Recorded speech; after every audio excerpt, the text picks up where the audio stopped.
Buongiorno e bentrovati per A Voi la Linea. Il Comune di Udine ha richiesto 18 persone per lavori socialmente utili, attingendo dalle liste del Centro per l'Impiego chi percepisce il reddito di cittadinanza.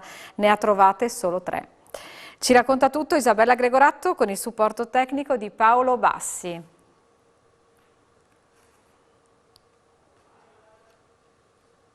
Isabella? Un saluto ai nostri amici telespettatori, mi trovo davanti alla sede del Centro per l'Impiego di Viale Duodo a Udine. Sono con il sindaco di Udine Pietro Fontanini e con l'assessore appunto al personale del Comune di Udine Fabrizio Cigolot. Una situazione che si sta evidenziando soprattutto in questo periodo. Il Comune di Udine non riesce a trovare persone che stanno attualmente percependo il reddito di cittadinanza, persone disposte a lavorare 8 ore alla settimana in ambito comunale. Quindi oggi un aggiornamento della situazione, ma una situazione che è destinata, mi par di capire, a peggiorare, perché non riuscite a trovare effettivamente persone. A dire il vero ne abbiamo trovate 3. Ricordo che nel Comune di Udine 600 persone percepiscono il reddito di cittadinanza. La legge dice che queste persone sono tenute a dare un contributo alla collettività, che significa lavorare 8 ore alla settimana gratuitamente secondo le esigenze della comunità. In questo caso il Comune di Udine ha fatto 4 progetti che sono legati al verde pubblico, alla sistemazione dei giochi, delle sedie, insomma cose abbastanza semplici da realizzare. Abbiamo chiesto al Centro per l'Impiego un elenco corposo di persone da chiamare, abbiamo chiamato una cinquantina, sessantina persone, di 50-60 ne hanno risposto in 3. Adesso abbiamo chiesto un nuovo elenco, ripartiamo e speriamo di essere più fortunati. Però tengo a precisare che chi percepisce il reddito di cittadinanza e non ha validi motivi per non rispondere alla chiamata del Comune rischia di perdere il reddito, perché la legge è molto chiara, è un reddito dato per sostenere situazioni difficili, però in cambio queste persone devono regalare, così tra virgolette, un po' di ore delle loro disponibilità a favore della collettività. E con l'identikit di queste persone che percepiscono il reddito di cittadinanza? Ma alcuni sono anche anziani, questi chiaramente sono esentati, però ci sono giovani, ci sono gente che è venuta a vivere a Udine da altri paesi, dalla Romania, dall'Albania, dal Ghana, per dire alcune realtà che frequentano e che sono titolari di questi redditi di cittadinanza. Ecco, io spero che queste persone giovani in forza, che non stiano tutto il giorno magari a guardare la televisione, ma che si mettono a disposizione della comunità per fare qualcosa di utile. Ecco, ricordiamo perché la prossima sarà l'ultima chiamata. Sì, adesso poi la stagione diventa anche un po' difficile, i progetti sono legati soprattutto al periodo estivo, perché sono lavori che queste persone devono svolgere all'aperto. È chiaro, cambiando le condizioni climatiche le cose diventano più complicate. Ecco, l'assessore Cigolot è appena uscito dagli uffici perché è andato così a vedere, a monitorare, quindi abbiamo un aggiornamento della situazione. Come stanno le cose? Il Centro per l'Impiego attraverso la piattaforma Geppi ha individuato le proprie risorse, ecco, ha individuato queste persone, però adesso dobbiamo avere questo nuovo elenco e confrontarlo anche con il servizio sociale dell'ambito e implementare, come ha detto giustamente il signor Sindaco, queste presenze, perché noi i progetti li abbiamo fatti, i dirigenti con il loro personale hanno individuato le tipologie di servizio che queste persone possono svolgere a servizio della collettività, come ha detto il signor Sindaco, come elemento di restituzione sociale del beneficio che ricevono,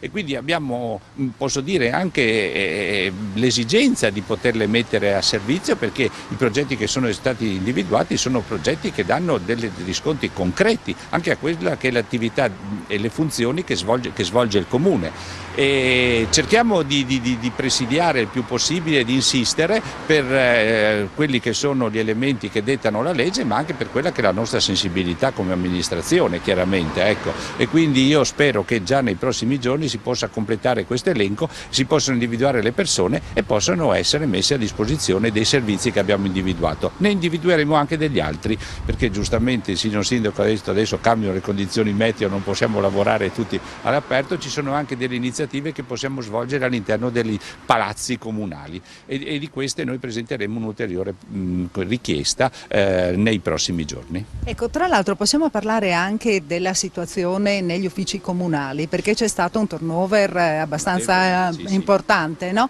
Sì. A che punto siete con i concorsi? State coprendo tutti i posti? I concorsi ne abbiamo fatti tanti quest'anno e proprio venerdì si è concluso il concorso per la fascia D tecnico, quindi laureati in ingegneria e in architettura che possono essere assegnati al servizio dell'edilizia privata e dell'urbanistica.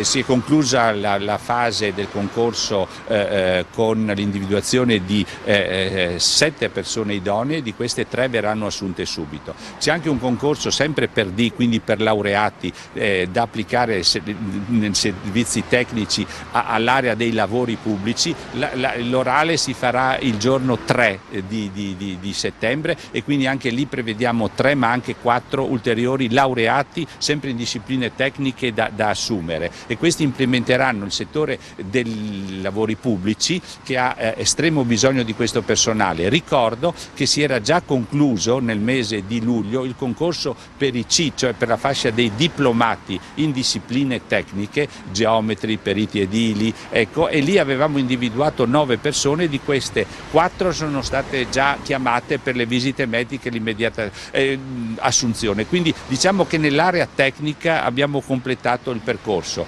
La prossima settimana, il 1° di settembre, prenderà servizio anche un nuovo dirigente nell'area tecnica. Diciamo che con questi interventi abbiamo presidiato l'area tecnica e quindi anche con soddisfazione del signor Sindaco, ma soprattutto con soddisfazione di noi tutti, perché abbiamo un piano delle opere pubbliche e di interventi nel settore dell'urbanistica, dell'edilizia, oltre che dei lavori pubblici, molto ampio e che richiede il massimo sforzo già dai prossimi mesi, anche per recuperare un po' del tempo, dico sinceramente, che causa la pandemia, causa la carenza di personale abbiamo registrato, quindi saranno i prossimi mesi molto intensi per noi tutti. Bene, ringraziamo quindi anche l'assessore, in questo caso al personale, Fabrizio Cigolotto, ringraziamo il sindaco di Udine Pietro Fontanini, e qui da Viale Duodo è tutto, restituisco la linea allo studio. Grazie Isabella. La Regione ha decretato la proroga di Sapremo, progetto che promuove tra i giovani nelle scuole legalità e stili di vita sani. Di nuovo insieme quindi Questura di Udine, Dipartimento delle Dipendenze dell'ASUFC, Comune di Udine, Danieli e Confindustria Udine. Vediamo. Nei giorni scorsi la Regione ha decretato la proroga di Sapremo, progetto pensato per promuovere tra i giovani nelle scuole la legalità e insieme stili di vita sani. Presidente Mereschi Danieli, quanto è importante questo patto tra mondo della scuola, operatori della salute, forze dell'ordine e imprenditori a sostegno delle nuove generazioni? È importantissimo, prima di tutto perché i ragazzi, i giovani sono il nostro futuro, successivamente perché il mondo del lavoro ha sempre più bisogno di forze nuove. Ci stiamo preoccupando tanto nell'ultimo periodo di questo mismatch fra domanda e offerta di lavoro, ma dobbiamo andare più nel dettaglio del problema per riuscire a risolverlo veramente, perché ancora più importante del mismatch c'è la mancanza di giovani da formare. Sappiamo che negli ultimi 12 anni abbiamo un calo della natalità del 30%. Questo calo strutturale va a incidere ancora di più nel fatto che questi giovani, essendo già pochi, se rischiano di perdersi in percorsi eccessi di alcol e di droghe diventa tutto ancora più doloroso, più complesso. Quindi l'industria, il mondo dell'industria, il mondo della formazione insieme alla Questura di Udine e anche al mondo sanitario hanno deciso di fare qualcosa, di entrare in gioco per risolvere la situazione, perché anche se è un problema che magari non tocca a tutti noi da vicino, il fatto che un giovane su 3 si perda in mondo dell'alcolismo o delle droghe porta a ridurre ancora di più quella che è la disponibilità di giovani oggi. Perché Confindustria Udine in particolare crede in questo progetto e in che modo gli imprenditori si mettono in gioco con gli studenti?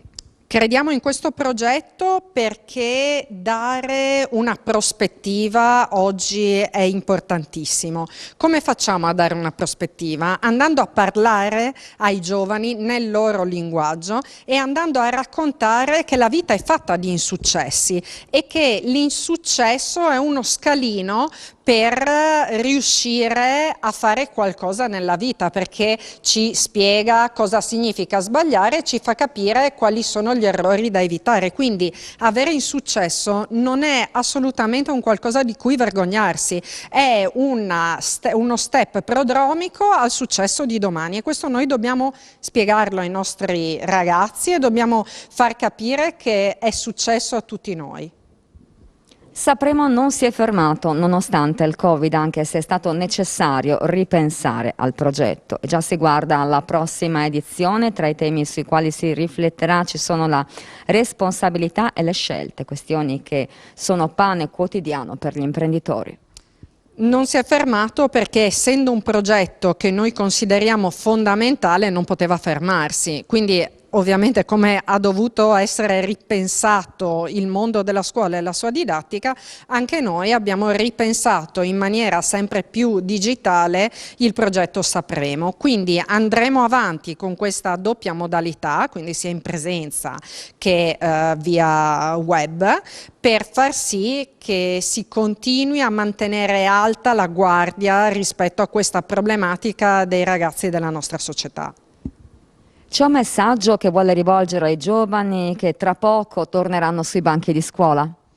Ragazzi, responsabilità prima di tutto, perché i problemi sono di tutti, e dopodiché ribadisco, non abbiate paura di sbagliare, non abbiate paura di non riuscire, perché quando si fanno delle scelte queste sembrano magari insormontabili, ma è molto più difficile pensare a qualcosa che farlo effettivamente. Quindi buttatevi e vedrete che si riesce a fare tutto con il sacrificio e con la forza di volontà. È il momento di una breve pausa pubblicitaria, ci ritroviamo subito dopo.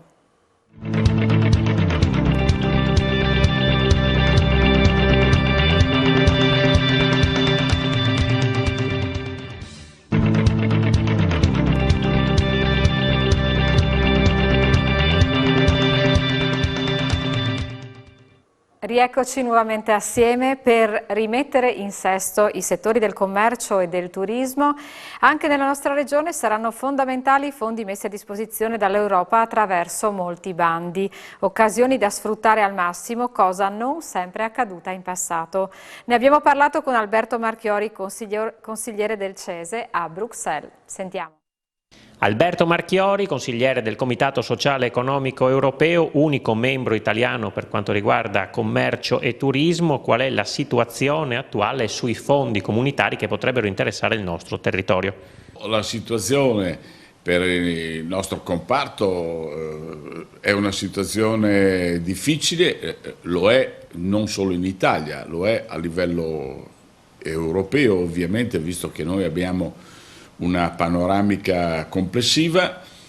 Le risorse per i vari settori ci sono, l'Italia grazie a questa situazione, diciamolo tra virgolette, deleteria del Covid, essendo uno dei paesi che ha subito più danni di altri, usufruirà anche in funzione del debito pubblico che ha, dei maggiori finanziamenti. Il PNRR ha già avuto una prima tranche, ma qua adesso la differenza non è più in mano all'Europa, la differenza sta in mano a chi deve utilizzare quei fondi. Per quanto riguarda invece la nostra regione, quali sono le armi che possiamo utilizzare su questo fronte? La nostra regione ha seguito queste indicazioni con l'ultima legge sviluppo impresa, per esempio ha inserito tutta una serie di elementi che consentono di poter attingere con capacità progettuale ovviamente alle varie forme di finanziamento sia nazionali che europee. La legge sviluppo impresa ha creato i distretti commerciali. I distretti commerciali di per sé, a differenza di quanto è stato fatto nelle altre regioni che li avevano già da anni, ottimo strumento, ma non hanno sfruttato le risorse potenziali di questa, chiamiamola, miniera. Miniera perché? Perché i distretti commerciali sono una forma di partnership sulla carta che ti possono consentire di portare a casa, è un mio modo di coniare un vecchio detto, 4 piccioni con una fava. Perché una capacità progettuale, una capacità di grande partenariato consente di avere un'unica regia con progetti diversi, con progetti flessibili, quelle che i vecchi politici chiamavano geometrie variabili, quindi nessuna rigidità, e ti consente di portare a casa i finanziamenti per i distretti commerciali che la Regione mette a disposizione, i fondi PORFES che la Regione mette a disposizione tramite i fondi comunitari, programmazione 21-27, i bandi nazionali del nostro Stato o del nostro Stato con finanziamenti europei e i bandi diretti europei. Dal punto di vista della rigenerazione urbana invece quali sono le novità? Permangono quei finanziamenti che l'Europa ci mette a disposizione come regioni, i fondi destinati al territorio che fanno parte sempre del bagaglio dei fondi PORFES nella misura minima del 6% dell'ammontare complessivo. E noi siamo un esempio, abbiamo avuto il PISUS, abbiamo avuto altri progetti di questa natura e quindi ci diventa anche facile capire qual è il meccanismo.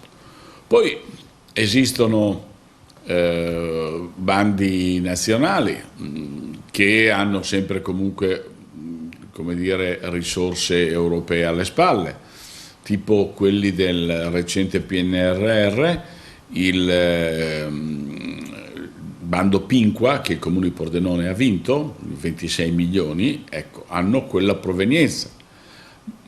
C'è un altro bando sempre legato alla rigenerazione urbana ma che tocca la sicurezza e che è di competenza del Ministero degli Interni, che non è ancora stato erogato. Io attendo di avere un incontro con la Ministra Lamorgese o con i suoi collaboratori per capire come intendono muoversi. Qui sono quasi 2 miliardi di euro per la rigenerazione urbana ai fini sicurezza. L'Europa di opportunità ne ha messe a disposizione tante. Qualcuno dice sì, ma è complesso e complicato. Sì, è complesso e complicato, però qualcuno mi deve spiegare come mai gli ultimi paesi arrivati d'Europa, tipo Croazia, hanno fatto man bassa dei fondi comunitari e l'Italia invece ha rischiato di restituire i fondi della precedente programmazione e deve ringraziare il Covid per averli utilizzati grazie ad una deroga che l'Europa ci ha messo a disposizione. Allora tutto questo non può essere che continui. Primo giorno di apertura del posto di polizia locale in Viale Leopardi a Udine, a personale fisso all'interno collegato con la pattuglia esterna che gira nei dintorni. La sede sarà inaugurata ufficialmente mercoledì. Ci colleghiamo con Isabella Gregorato che è sul posto e ci racconta di più. Isabella? avviato oggi il posto di polizia di Viale Leopardi a Udine. Siamo con l'assessore alla sicurezza del Comune di Udine, Alessandro Ciani. Un primo bilancio dell'attività di oggi. Ma ovviamente oggi è il giorno zero, al momento dell'apertura di un presidio di polizia locale, che era uno degli obiettivi che ci eravamo posti nel programma elettorale del sindaco Fontanini, e da questa settimana è aperto. È sicuramente un segnale importante che vogliamo dare alla cittadinanza, in quanto questo è un quartiere molto delicato, ma d'altra parte è un quartiere a cui questa amministrazione tiene particolarmente.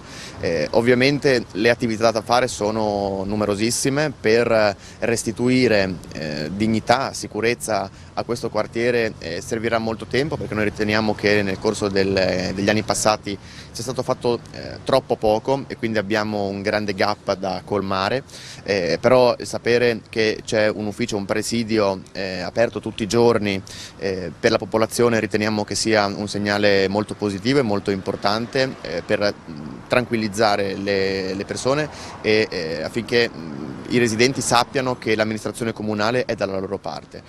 Insieme a questo presidio c'è poi una pattuglia di polizia locale fissa, dedicata al controllo del territorio, alla sorveglianza delle vie limitrofe a Via Leopardi e di Via Leopardi stessa, e quindi ecco, l'attività che stiamo facendo è veramente un'attività importante. A breve peraltro verrà anche aggiudicata la gara d'appalto sull'implementazione della videosorveglianza cittadina, e gran parte delle nuove telecamere che andremo ad installare verranno installate proprio nel quartiere delle Magnolie. Quindi tante attività che il Comune sta facendo con un unico obiettivo molto chiaro, è quello di tornare a una situazione normale in queste vie. Ecco, ma con il primo giorno d'apertura ci sono già state delle persone, facciamo un bilancio della mattinata, come è andata? Ma ci sono delle persone che ovviamente anche incuriosite dal fatto che si sia aperto questo nuovo ufficio si sono rivolte al personale. L'obiettivo è appunto quello di raccogliere le segnalazioni da parte delle persone.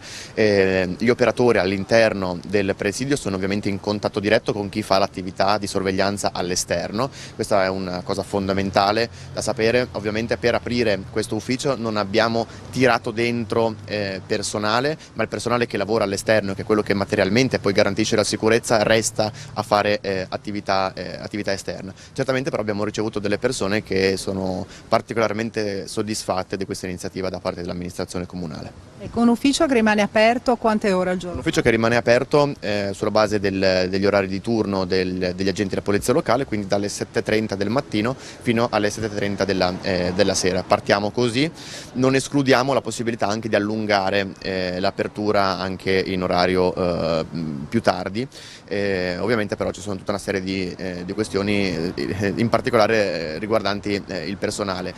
A breve procederemo con un nuovo concorso per l'assunzione di nuovi agenti, man mano che il personale crescerà magari potremo anche ampliare gli orari di apertura. Perfetto. E anche per oggi è tutto, io vi ringrazio per essere stati con noi e vi auguro un buon pomeriggio.